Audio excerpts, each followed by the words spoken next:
How's it going? Today I'm going to show you how and why I made this collar guard for my axe. This is the second modification I have made to this axe. This cutout right here was the first modification. I have a video on that. Check out my channel and you can see it. I'm also going to give you a little demonstration today of why I did this. But today we are going to focus on this collar guard.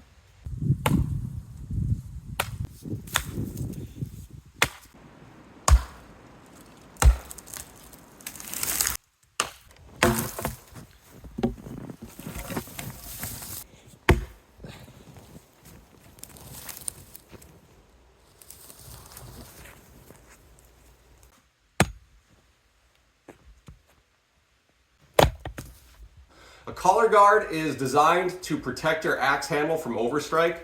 Overstrike is when you are swinging at a piece of wood and you overswing and come down on your axe handle, damaging it, breaking it. I'm pretty good at it, sadly, and you can take chunks and just destroy your axe handle. So I've been looking at ways that you can help prevent that or protect from that. Looking on YouTube, and I see that people use parachute cord. And I see that people will use leather as well. These aren't on there very good. They're just kind of for demonstration purposes here. And I wanted to try handlebar tape. This is for a road bike, so a pedal bike, not a motorbike. It feels excellent in the hand. Looks cool. I was hoping it was going to protect the axe handle, somewhat similar to what these might. Didn't quite do that. You can see I did overstrike. I've used this and it busted right through the tape. I don't think it really did much of anything. I think the best collar guard out there would be steel. Steel is, harder to work with than parachute cord or leather. It will protect the best. I don't want sharp edges and I don't want it to be cold to the touch. So I'm going to try bending some steel to make a collar guard around the axe handle and then cover the steel with this tape. I think that might be the best of both worlds. Something that's going to protect the axe handle well, but won't be cold to the touch. It won't catch on your skin, cut you, anything like that. So that's what we're going to do today, and we'll get right into it. Safety first.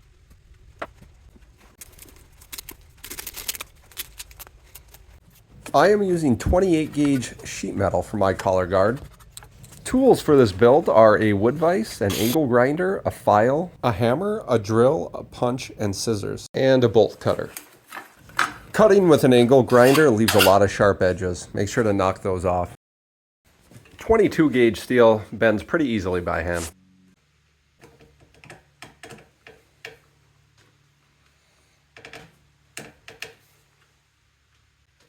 If I wasn't covering up this steel, I would have made a template so the collar guard would have fit perfectly to the axe head right away.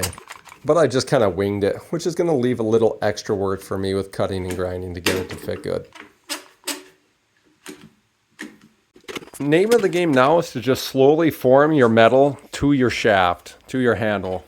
I do a little bit of cutting off camera to just get it to fit better to the head, and I just slowly get it to the shape of the handle and then go past so that it's tight around the handle.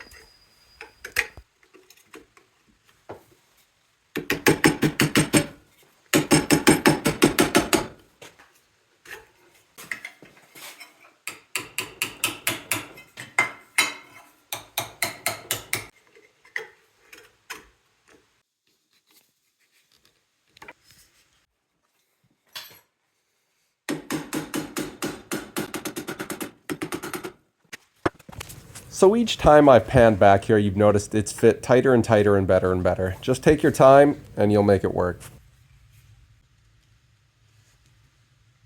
You want to get your collar guard to the point where it's clamping around the handle. So that gap right there is thinner than what the handle is, and it's going to snap in place when you push it on. I'm just using a punch to give that drill bit a place to start so it doesn't wander around. And removing the burr on the back side where the bit punched through the metal. I found some ribbed nails in a coffee can. They're ribbed so that they don't pull out. I cut them in half because they're too long and nail them home.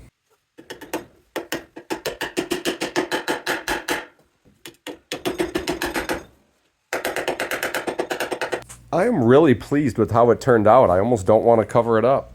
Double-sided tape runs down the center of the foam here. I'm cutting away the sides so I can get that sticky part right up against the head of the axe to start. Then I cut a nice taper along the edge here so there's a nice transition as I start wrapping it around the handle. You want to keep the tape taut as you wrap it around the handle. Push it down tight as you go. I bought this tape for $10 on Amazon, which I thought was a really good deal. Comes with enough to wrap a handle like this 4 times. I secure the end with standard electrical tape.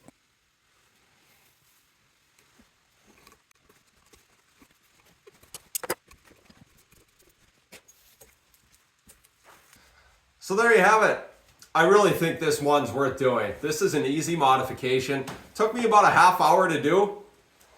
Looks cool, feels great in the hand, really warm to the touch. Whoever designed this handlebar tape did an amazing job. It feels just excellent, and it transfers like no heat. Wood doesn't transfer heat all that well, like metal does, and when it's cold, it really pulls it out of your hand. This feels really warm to the touch. I think we have the best of all worlds with a collar guard. With steel, cover it up with something that's warm to the touch. I really like it, and it looks cool. I hope you got something out of this video. Thanks for watching.